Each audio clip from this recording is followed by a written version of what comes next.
Hey guys, it's Roscoe, and on the Space Couch today we're going to be having our first look at this Rose Tico Resistance Fighter.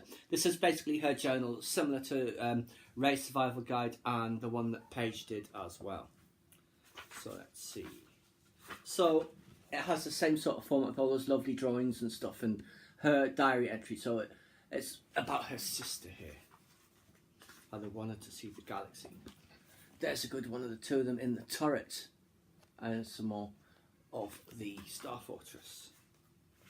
And then of course, this will be her homeworld, Otomok, and that is the Hazy and Smelt medallions that they made.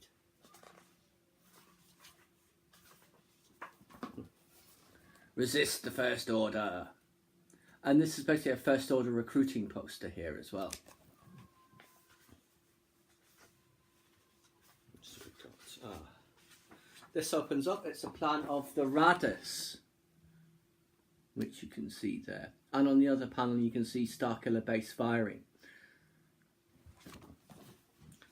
Because in Paige's journal, I believe it is, or Cobalt Squadron, whatever, every ship in the galaxy that was in hyperspace felt the blast going through hyperspace.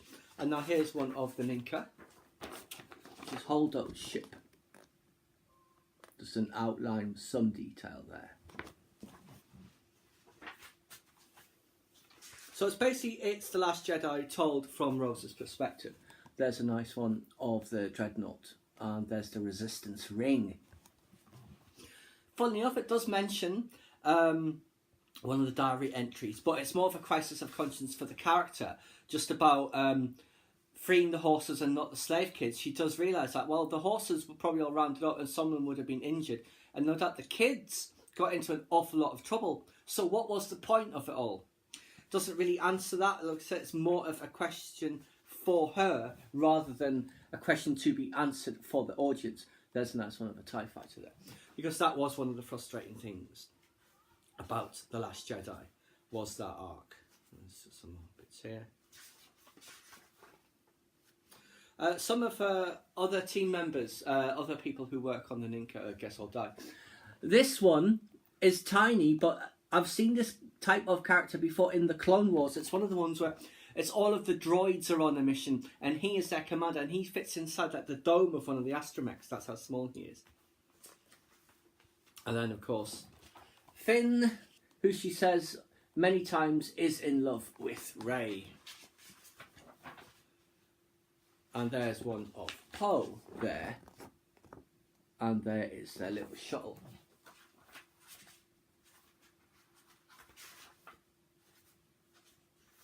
What else we got?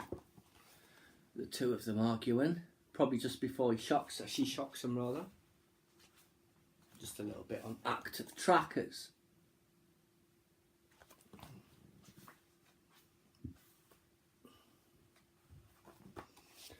She's not happy that Finn thought Canto Bight was amazing. She's determined he's going to hate that place by the time they leave. And that's just some of the games of chance being played in Cantonica. And some of those have been mentioned in the Canto Bight novel as well. Like things that was it. Sabak, of course. Zinbidal, that's mentioned. Sadarine Whist, Keat Clax and Pazak. Various types of chance games. There we see the Fathiers. That's obviously almost lifted directly from the movie. And there is, that's a nice one of them riding on the Fathier, but to be honest, at one point the CGI was not much better than this.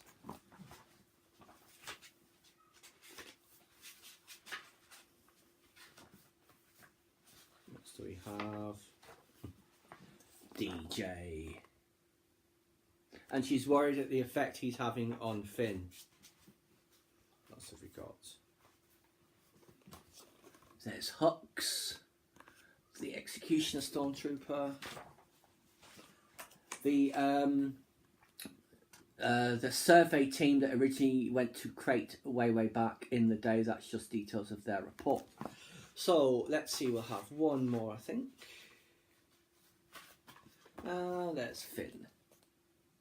So yes, I have had a read of this and it's interesting.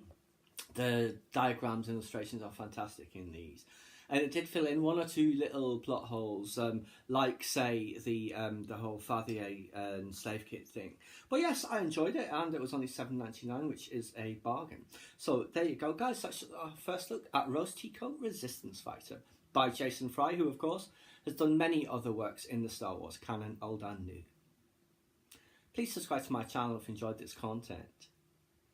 Leave me a comment or a suggestion for upcoming topic you'd like to see discussed, or like the video.